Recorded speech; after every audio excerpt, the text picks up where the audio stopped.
بسم اللہ الرحمن الرحیم۔ السلام علیکم ورحمۃ اللہ وبرکاتہ۔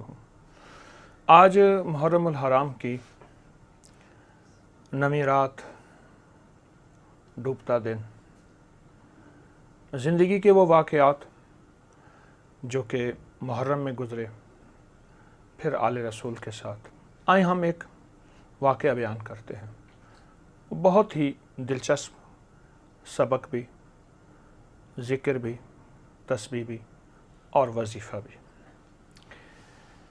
حضرت کرم اللہ وجہ کریم کی بارگاہ میں کچھ مہمان آئے، بہت مہمان نوازی کی، اور مہمان نوازی کرنے کے بعد خود ہی ان کے ہاتھ دھلوائے۔ اب وہ اعراض کر رہے تھے، یعنی بچ رہے تھے کہ اتنے بڑی عظیم ہستی، ہم چھوٹے سے، ساتھ ہی حضرت کے غلام کمبر بھی تھے۔ آپ نے فرمایا نہیں، میں نے خود ہی ان کے ہاتھ دھلاؤں گا۔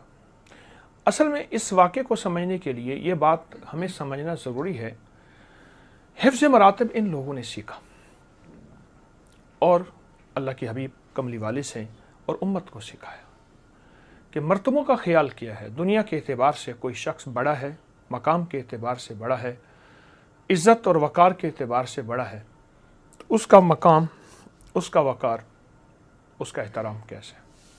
ہمارے بعض لوگ لا علمی کی بنیاد پہ کہتے ہیں کہ فلاں بندہ دنیا داروں کی خوشامد کر رہا، غریبوں سے ہاتھ نہیں ملاتا۔ یہ لا علمی ہے۔ یہ وہ ہستیاں تھیں جو حفظ مراتب کا خیال رکھتی تھیں کہ مرتبوں کا کیا خیال ہے، مقام کا کیا خیال ہے۔